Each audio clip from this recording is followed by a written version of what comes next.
खुलुमबाय गिबियावनो नोंथांमोनखौ बयखौबो बड' जब निउसलाव बरायग्रोनाय जाबाय आरो बे मोनसे गोदान भिडिअ नोंथांमोनखौ बयखौबो बरायफिननाय जाबाय। लोगोफोर जोंहा state bank of India SBI निफ्राय जोंहा एप्रेन्टिस पस्टनि थाखाय रिक्रुटमेन्ट ओंखारना फैदों। बे एप्रेन्टिस पस्टनि बे साख्रिनि गासिबो डिटेल्सखौनो आं नोंथांमोननो खोन्थाहरगोन। जेनेबा नोंथांमोननि फरायनाया बेसे नांगोन आरो मारै एप्लाइ खालामनो हागोन, एग्जामा बोरै जागोन, आं बेखौ नोंथांमोननो गासिबो डिटेल्सै खोन्थाहरगोन। बेनिखायनो नोंथांमोना भिडिअखौ जोबजासिम नायबानो जाबाय आरो नोंथांमोना गिबियावनो चेनेलखौ साबस्क्राइब खालामाखैबा साबस्क्राइब खालामग्रोदो, जाहाथे नोंथांमोना बेबायदिनो सानफ्रामबो साख्रिनि रादाबखौ मोनबाय थानो हायो। लोगोफोर जोंहा बे एप्रेन्टिस पस्टनि थाखाय SBI निफ्राय ओंखारना फैदों। आं साख्रिनि नामखौथ' खोन्थाखाबाय, एप्रेन्टिस। दा नोंथांमोना लोगोफोर एप्लाइ अनलाइना जोंहा लोगोफोर 20 नभेम्बरनिफ्रायनो जा बे अनलाइन एप्लाइ सोलिदोंमोन। दा जोंहा लास्ट डेटआ लोगोफोर बे एप्रेन्टिस पस्टनि एप्लाइ खालामनाया लास्ट डेटआ जोंहा 10 डिसेम्बराव जोबगोन। दा नोंथांमोना बेनिखायनो 10 डिसेम्बरनि सिगां एप्लाइ खालामनो नांगोन जुदि नोंथांमोना एप्लाइ खालामनो सानदोंबा। एग्जामा जोंहा लोगोफोर अनलाइनै जागोन। दा आं नोंथांमोननो खोन्थानि लोगोफोर जोंहा आसामनि थाखाय गासै बेहाय बेसेबां पस्ट दङ आं बेखौ नोंथांमोननो खोन्थानि। नोंथांमोना बिथिं नायबा नुनो मोनगोन बेहाय स्टेट दङ, बिथिं लेंगुवेज दङ, ओमफ्राय बिथिं केटेगरि वाइस राननाय दङ पस्टआ। SC नि थाखाय खैथा दङ, ST नि थाखाय खैथा दं, OBC नि थाखाय खैथा दं, बे गासिबो माने खोन्थानाय दङ। ओमफ्राय बिथिं टटेल दङ। दा नोंथांमोना आं खोन्थानि आसामनिखौ। बे गुबुन गुबुन स्टेटनि बेहाय होनाय दङ लोगोफोर, नोंथांमोना नुदों जानांगौ बे नागालेण्ड, मिज'राम गोबां स्टेटनि दङ। दा आङो आसामनिखौ जोंनिखौ खोन्थानि। नोंथांमोना बिथिं नुदों जानांगौ आसाम। लेंगुवेजआ जोंहा आसामनि सिङाव मा जायो बेखौथ' नोंथांमोना मिथिगौ जानांगौ। आसामिस, बेंगलि, बड', बे मोनथामा जोंहा बांसिन फेमासखा नालाय बे मोनथाम लेंगुवेजखौ बेहाय होनना बुंदों। ओमफ्राय जोंहा बिथिं लोगोफोर गासै टटेल पस्टआ 90टा दङ। बेहाय नोंथांमोना केटेगरि वाइस नायनो हागोन। SC नि थाखाय 6 जन दङ, ST नि थाखाय 10 दङ। बिथिं नायनो हागोन नोंथांमोना, आं गोजौआव नोंथांमोना देखायनि। नोंथांमोना बिथिं नायबा नुनो मोनगोन SC दङ, ST दङ, OBC दङ। नोंथांमोना बे केटेगरि वाइसखौ नायनो हागोन। ओमफ्राय जोंहा लोगोफोर आसामनि गासै टटेल पस्टआ दङ 90टा दङ। नोंथांमोना बे केटेगरि वाइसफोरखौ मोजाङै नायबानो जाबाय नोंथांमोना। दायो आं नोंथांमोननो खोन्थानि लोगोफोर नोंथांमोननि बैसोआ बेसे जानो नांगोन आरो फरायनाया मा जानांगोन आं बेखौ नोंथांमोननो खोन्थानि।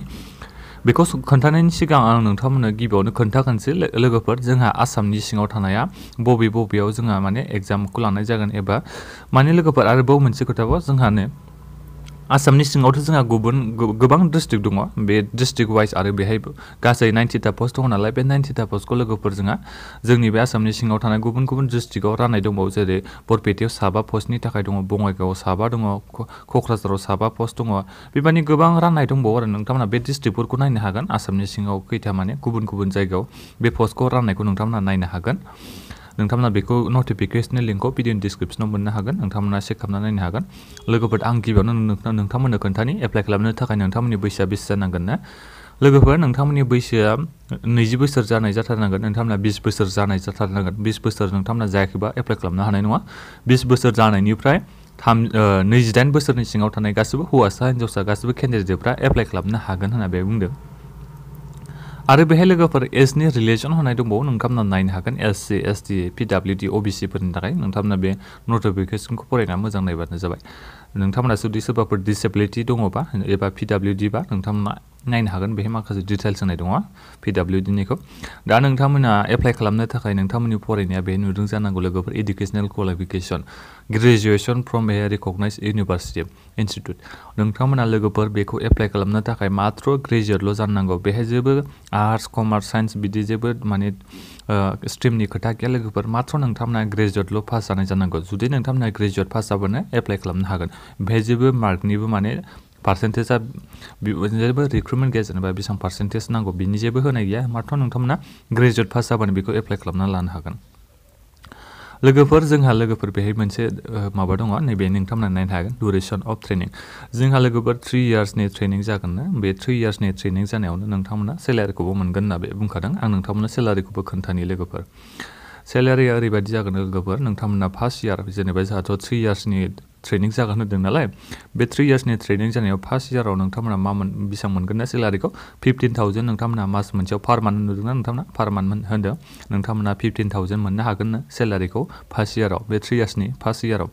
ओमफ्राय सेकेन्ड इयाराव नोंथांमोना लोगोफोर सेलारिया एसे बारायगोन 16,500 जाहैगोन मास मोनसेयाव सेलारिया सेकेन्ड इयाराव। ओमफ्राय थार्ड इयाराव माने लास्ट इयार माने जोंहाथ' 3 इयार्सनि ट्रेनिं नालाय, ओमफ्राय लास्ट इयाराव नोंथांमोना मोननो हागोन ना 19,000 पार मान्थ सेलारिखौ मोननो हागोन होनना बे बुंदों। बिनि उनावथ' नोंथांमोना माने रेगुलार जासिगोन आरो सेलारिया। सिलेक्शन प्रसेसखौ आं नोंथांमोननो खोन्थानि लोगोफोर जोंहा सिलेक्शना लोगोफोर फार्स्टआव अनलाइन रिटेन टेस्ट लानाय जागोन बिनि उनाव सेकेन्डआव टेस्ट अफ लकेल लेंगुवेजनि नोंखौ माने टेस्ट लानाय जागोन लकेल लेंगुवेजआ जेरै आसामनियाव माया सोलियो आसामिस सोलिगोन बड' सोलिगोन बेंगलि सोलिगोन बेफोरनो आरो जोंहा लकेल लेंगुवेजआ अनलाइन टेस्टआव मा एग्जाम जागोन माने मा साबजेक्ट दं बेखौबो होनाय दं लोगोफोर general financial awareness general English quantitative aptitude regional ability and computer aptitude बे मोनब्रै साबजेक्ट माने जोंहा अनलाइन टेस्टआ जागोन ना मार्कआ बेसेबां दं नोंथांमोन खोन्थानि 100 मार्क्सनि जागोन गासै टटेल कुइसना 100 थागोन ओमफ्राय 1 हर माने 1 घन्टा मोनगोन नोंथांमोना अनलाइन एग्जाम होनो थाखाय दाथ' आं नोंथांमोननो खोन्थाजोब्बाय लोगोफोर आं दायो नोंथांमोननो खोन्थाबावनोसै जोंहा आसामनि सिङाव एग्जाम सेन्टारा बहा जागोन एबा एग्जाम जागोन बहा जागोन आं नोंथांमोननो खोन्थानि आसामनि जोंहा डिब्रुगड़आव जागोन गुवाहाटी जरहाट सिलचर तेजपुर बे जोंहा मोनबा माबायाव जागोन आरो जेनेबा एग्जाम स्टेटआव माने सरि डिस्ट्रिक्टआव जोंहा माने एग्जाम सेन्टारा जागोन नोंथांमोनथ' आं दायो खोन्थाजोबखाबाय एग्जाम सेन्टारखौबो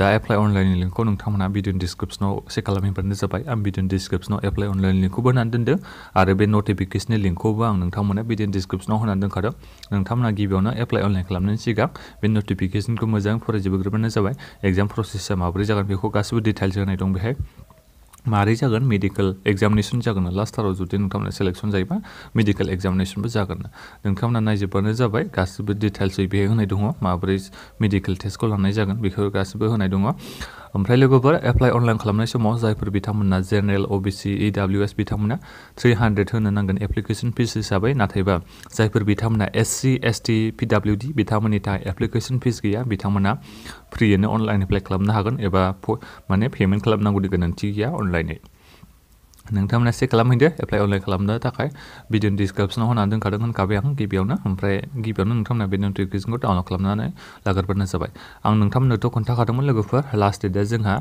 10 डिसेम्बर 2020 नोंथांमोना बे 10 डिसेम्बरनि सिगां एप्लाइ अनलाइन खालामबानो जाबाय भिडिअखौ नोंथांमोना शेयार खालामदो आरो भिडिअखौ लाइक खालाम आरो नोंथांमोना चेनेलाव गोदानै फैदोंबा अन्नानै चेनेलखौ साबस्क्राइब खालामदो आरो नोंथांमोना माबाफोर डाउट एबा कनफिउजन जादोंबा एबा कुइसनफोर दङबा नोंथांमोना भिडिअनि कमेन्ट बक्सआव कमेन्ट खालामबानो जाबाय गोजोन्थों लोगोफोर